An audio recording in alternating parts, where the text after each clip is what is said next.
This is Listen Lakeland, the show that keeps you up to date on all the things that make our city a great place to live, work, and play. Today's host built her career in communications and public relations after graduating from Florida Southern College. As the president and CEO of the Lakeland Chamber of Commerce, she's charged with making Lakeland a place where business can prosper through advocacy, professional development, and education. Please welcome your host, Amy Wiggins. Welcome to the good life. Hello, everyone. Thanks so much for joining us today. As you heard, my name is Amy Wiggins, and I'm so honored to be hosting again with you on Listen Lakeland. Today, we're going to talk about education, which is critically important to both our partners at the City of Lakeland and Lakeland Vision. So thank you so much for joining me. And joining me today are two guests that I don't know that have ever been with me before, Dr. William Allen with Polk County Public Schools and Catheryn Lacy with Lakeland Electric. Thank you both for being here. Happy to be here. Wow, this is amazing. I'm so glad that you feel that way. Thank you so much. So let's start by doing some self-introductions. Dr. Allen, why don't you tell us a little bit about why I asked you to be here, if you can figure that out? Well, I'm still wondering. Very excited to be here. So background, so I've spent 11 of my last years teaching at Florida Southern College. Yep. And had a chance to build out curriculum in film. So we have a BFA in film, and then also building out a BFA in interactive and game design. So proud Polk County graduate as well, graduate from Bartow many years ago. So good to be here. Very good. And you're also on our school board. Absolutely. So humbled to serve, one of the largest school districts in the nation. And again, humbled to say that I serve along with the most educated workforce in America as well. So I serve as Polk County School Board District 1. So happy to serve our community. Well, thank you. Thank you for being here and for sharing your time with us today. We're excited for both aspects of your educational experience today. And Catheryn Lacy with Lakeland Electric, thanks so much for being here. You're incredible on the Lakeland Electric team, but also really have a great knowledge of the work that Ellie is doing at Ten Rock High School. So give us a short introduction. Absolutely. So, I was a benefit of the Florida education system, even though I'm not originally from Florida. Undergrad at USF and then graduate school at UF, and moved down to Lakeland and was absolutely astounded by the community here and was so excited to get involved with it as a member of Lakeland Electric. And our great partnership we have with Polk schools through our Power Academy at Ten Rock High School, where students get to learn about the industry. We have internships here at Lakeland Electric, so they get real world experience and really go out and do amazing things. Awesome. Well, thank you again, both of you, for being here. Let me lay a little groundwork for our conversation today. So those of you who are frequent listeners will recognize that I always bring my Lakeland vision plan for our community. This is a citizen-led vision. That means that we surveyed the community and distilled everything down into 4 goal areas. And one of those goals is a focus on lifelong education. And our goal says that Lakeland will have quality educational opportunities for all. And what that means is different to everybody, because all means all, right? So today we're here to talk a little bit about some of the work that Lakeland Vision is doing in that area. And specifically, I get to wear both of my hats today because we partnered with the Chamber to build out an education committee that has worked with Polk County Public Schools on, another visual here, sorry for you radio listeners for that, but about partners in education.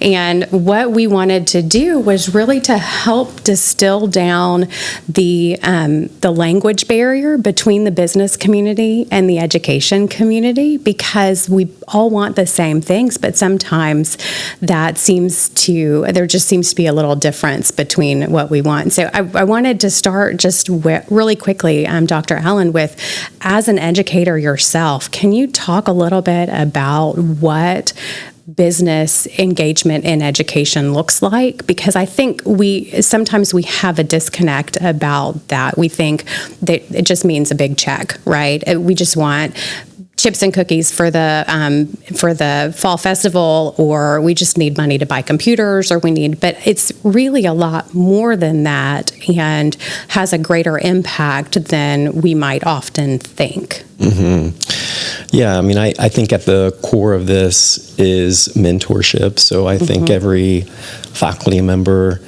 they want to be able to connect students beyond the classroom, right? We can speak about theoreticals and so forth, but putting that into practice is really important.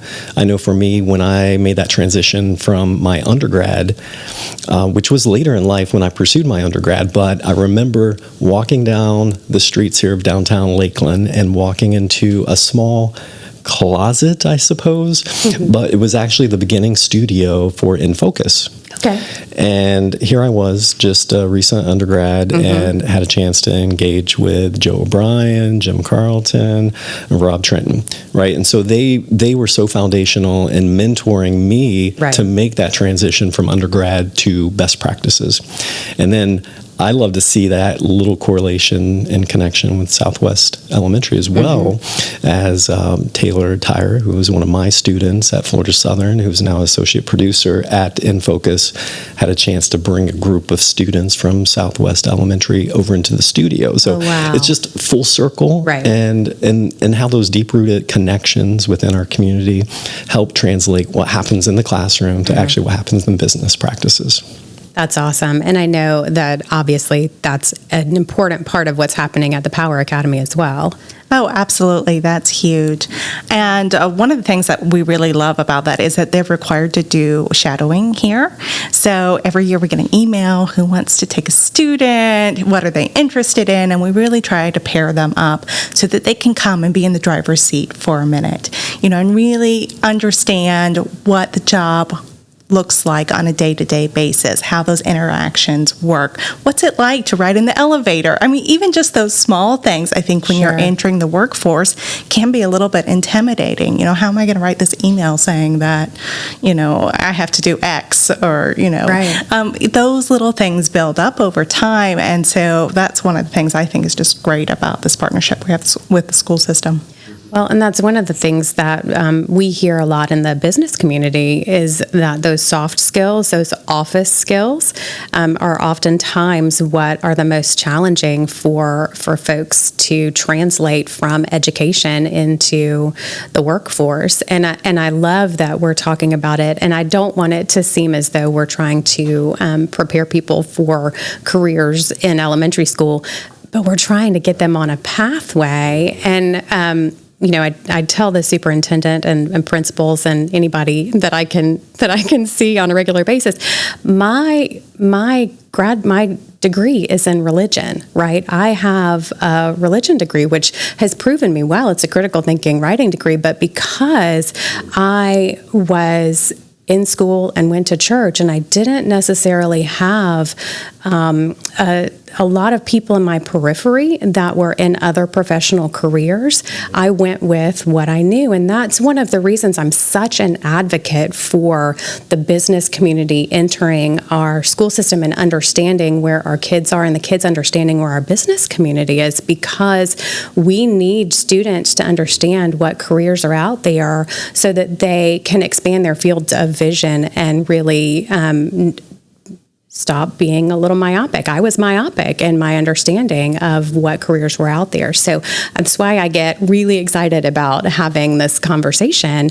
I'm not upset that I have a religion degree, but I recognize that if I had had a broader experience, I might have changed my mind. My mom always told me I should be an attorney, but that was just because I like to argue with her. So let's talk a little bit more about Southwest Elementary School, if you don't mind, because that is a real success story on our businesses understanding and recognizing a need in a specific school and being able to target that. Can you tell us more about that? Yeah, I mean, historically, just going back to 2020, I remember that very first visit at Southwest Elementary and Principal Salone at that time, and making that connection. Actually, her husband was a childhood neighbor for me, so there was a deep connection there with the principal. And obviously there was that vision initially, and then the growth and the infrastructure around our community liaisons, and then the intent to place that in our chambers around Polk County was incredible. So then that connection, then building that partnership into growing and birthing what we have at Southwest Elementary, which was a high need because you have Cleveland Court, which is a STEM-based program, and then you have Bruce Wagner, which was a STEM-based program. And that was a big need for that. And as all those will filter towards Southwest Middle and some other options as well to make sure that we have those pipelines. And then obviously Jen Lay steps in partnership with the Lakeland Chamber to build something great, which is very exciting. It is. It's really awesome. And one of the things that I get kind of the most excited about is how jazzed the kids are about coming to school now. I mean, I don't know the numbers, so forgive I've got me. It right here. Students with mentors improve their attendance rates by 98%. That's fabulous. That's incredible. That is incredible. And that's one of the things. Jen, with a communications background, stepped in and said, there's an opportunity here for these kids to have in elementary school, to have a digital media lab, and their attendance has absolutely improved because kids want to come to school now. And one of the things that I think, if we take just another step back, is that they're also helping their peers learn, right? One of the things that these students in these digital media academies, whether it's in elementary or middle or high school, they're helping create content for their peers, right? Yeah, so good. It's awesome. Indeed. I mean, this is trending new territory. We've never seen this in Polk County, to build an academy at the elementary level. Right. And then within the digital media discipline, which is a very collaborative framework. And so it's really incredible. So, I think a lot about the literacy of this. You've got your pre-production, production, post-production, and these are all digital literacy skills. But, we talk a lot about reading, right? And, where we're at.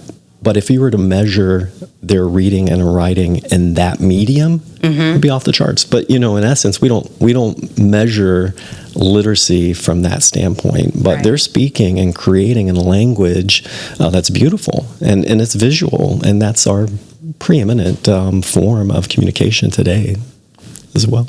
That is.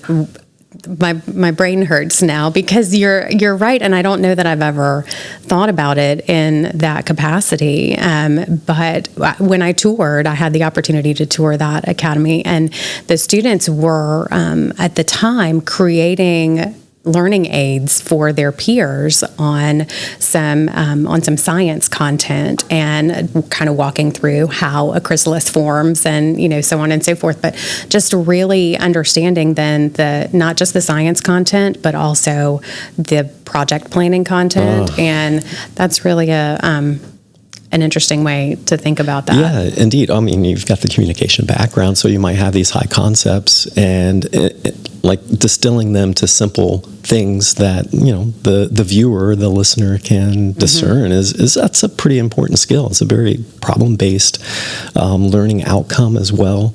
I'm reflecting on a grant that I did with our chemistry area, where we had some students, and we traveled to California to talk about light metal framework. And for me, that was the language that I was very unfamiliar with in the chemistry side, but the students then being able to take some of those high concepts, and it was basically a grant that was fulfilled with Alcoa, I believe.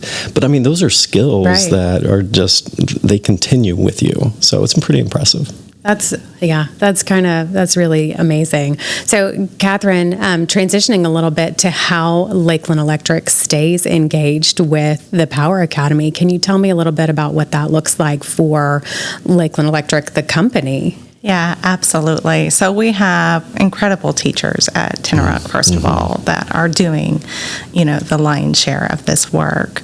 But like I said, we have these shadowing programs for students to come. But we also have internships that students can participate in that are reserved just for our Tinnerock students. Oh, wow. We have other internships for college and high school students as well. But those have really paid off in some big ways for students who have participated.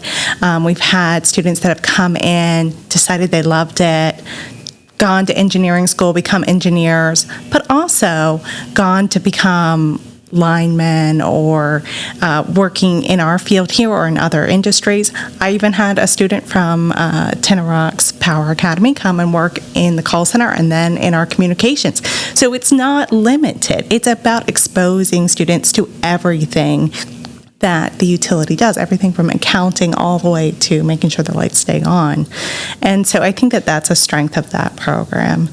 And we also go out and do speaking with the students there, and so that they get that experience from our instructors and from our employees, as well as we have a great program called Customer Academy where anyone in the community can come in and learn about the utility. Last year was really fun because we had a father of one of the students come in, and he didn't tell us right away. So I was like, man, this guy really knows all this stuff, and it really shows that, you're educating the student, but they're going on and spreading that knowledge throughout their family, their friend groups. So it's really more than just a one-person interaction. And that's what we strive to do, and we reach down all the way into the elementary program as well. I mean, it looks like a fluff piece. We do a calendar contest for elementary students. They draw a picture and you think, oh, that's great. That's nice. But it's about getting kids to start being interested and thinking about those concepts. We send out information with those where they can learn about different things that we do and how we're thinking about energy and how it's being created. So that starts that spirit of investigating and learning throughout, and then scholarships and different things so that we can get them involved all the way through. That's fascinating. I love that you're tying that into something as simple and exciting as a calendar contest, right? Because you're right. It's just introducing those concepts at all levels. And I in particular am excited about the internships because I think we have a concept kind of globally that internships are for college students, and Polk County Public Schools has made sure that internships are also available for high school students. Dr. Allen, can you tell us a little bit more about that? Yeah, I mean, I think it's a big initiative. Going back to the discussion around Tinnerock, Principal Ave Wright's doing a great job there, and she moved from Lakeland Highlands Middle, and she's an incredible leader there. And just in general, as we talk about, a lot of the industry-based certifications is connected with the academy there and some other initiatives, at academies countywide. Looking at the data, I was looking at the fourth calculation, going back for the last 6 years. We're actually at the highest level of industry-based certifications that we've obtained, like our students have. Wow. In the last 6 years. That's awesome. So this is great. So I really appreciate the work that you're doing there.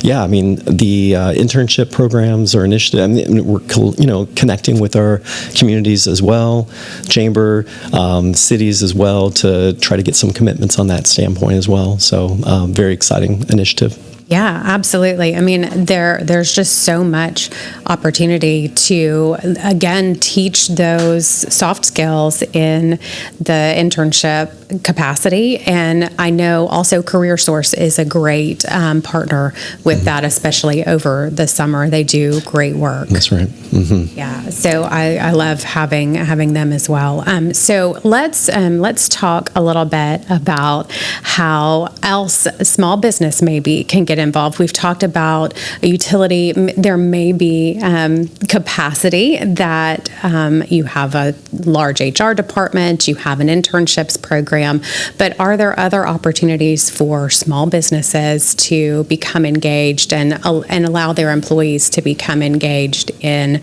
the schools through maybe mentorship programs or volunteering? Mm-hmm. Do you want to start on that one? Well, one of the things we did is we went and took a group of employees during a daytime and helped clean up a playground that was outside and just gotten overgrown with leaves. It was the end of the school year. So that was a very low effort thing. We sent out an email. A couple people said yes. We went out with rakes. I got blisters on my hands. It was a great time, and it really meant a lot to the teachers and staff at the school because it was something that the custodial staff tries to get to, but there's always just that one more thing you can do. So that was a great low effort thing, and they were so grateful. It really made an impact. Yeah, I mean, in general, when we go across, the various schools and District 1 in particular, our principals and, admins and teachers definitely feel supported by those initiatives. I was just reflecting and talking with Superintendent Hyde this morning. We've got a volunteer that's, connected to a decent size organization here, but they were on campus volunteering at one of our schools here in Lakeland and noticed the playground area and some inadequacies there and wanting to, partner in some way, right? So, seeing that need is pretty important as well. But these types of initiatives that were mentioned about little cleanup initiatives or maybe working to renovate a teacher's space is very important. Seeing that happen in a couple of our schools as well. So there's all kinds of little small things. We were even just talking earlier about the Reading Pals initiatives as well. Tons of opportunities just to go in and read for a short period of time. Absolutely, or even just being a volunteer on bus line or car line. That's right. Or a mentor especially for young men in our middle and high schools. I know that's an important initiative, and maybe it's just having lunch in the cafeteria. There are so many ways that we can dedicate even just an hour a week to our local school to help support the students there. Dr. Allen, can you talk a little bit about school culture and what that means? Because I think sometimes that gets overlooked as an important concept in our education system. Yeah, and I mean, you were talking about lunch, just triggered a lot of the initiatives at Southwest Middle, or Southwest Elementary rather, where you had so many industry professionals that were coming in for their lunch and learns, which is a part of your initiative with Partners in Education as well. So again, great work. And these students are then being exposed to industry professionals in those small, just a very short context of their day as well. So the question was? The question was about school culture and the importance of school culture. Yeah, I mean, we can talk about, what general demographics are collectively. Like 42%, for example, of our students are Hispanic. But each individual school site has a completely different demographic breakdown as well. But school leadership, and you feel it when you go to every individual school and you walk the halls. I mean, it is so interesting. It's like night and day between the schools in District 1. And I try to get out to my District 1 schools, a couple times within the school year, besides the general events that we're attending to as well. So, but it's fun. And you see that leadership and how students are responding to classroom leadership, principal leadership, just the ability of our principals to know students by name is really mind-boggling to me when you have that many students on campus and they've got it. Like immediately will say their name. Terrible at that, but it's pretty impressive. Yeah, I think one of the things that I've come to appreciate, especially I was fortunate to do Principal for a Day, and just really understanding, looking back on my school career and recognizing that those small things like principals and teachers knowing your name or knowing each other's names in some instances and being a part of the overall community at a school really does make a huge impact on the students' willingness or excitement to come to school, the parents' engagement in that school.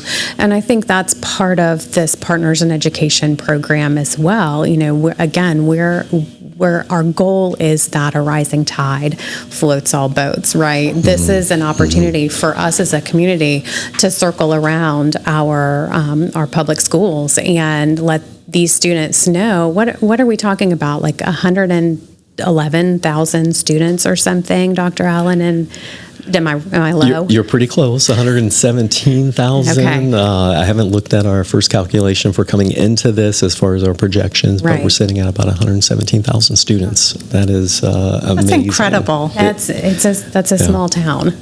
Indeed. You know, and so recognizing that those students, and to Catherine's point earlier, they reach out to their families and their communities, and we really are all about making sure that they're getting the very best in everything, right? We really want all of our students to have the best education, the best culture, the best activities. So it's really exciting to know that our school district is investing so much into making that happen, and that our business community is coming alongside. And I don't want it to seem like we're just looking for businesses. This is an opportunity for your book club to come together and participate in Reading Pals or be a mentor.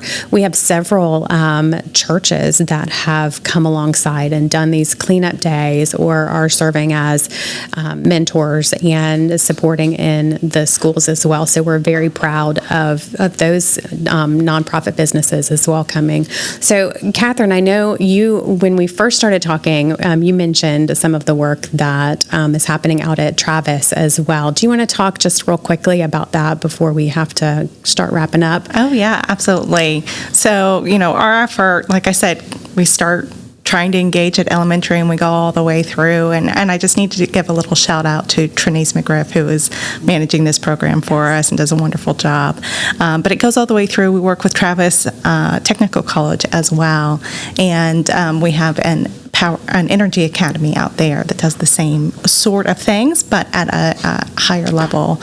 And just like they can in the Power Academy, they can get dual credits with their college degree. And there was a fun little story that I was sharing with Amy.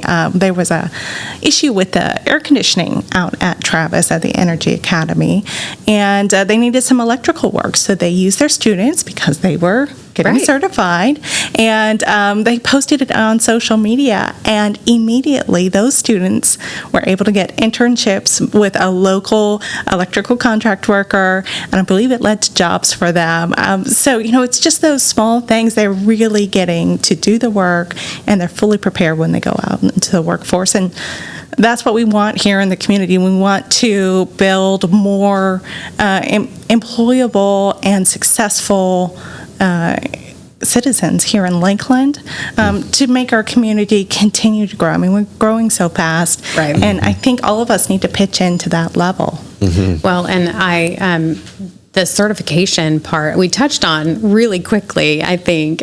So maybe we can dive a little deeper into that. I don't want to pretend that any of us could rattle off all of the certifications that our students can obtain here in Polk County, but it's significant, right?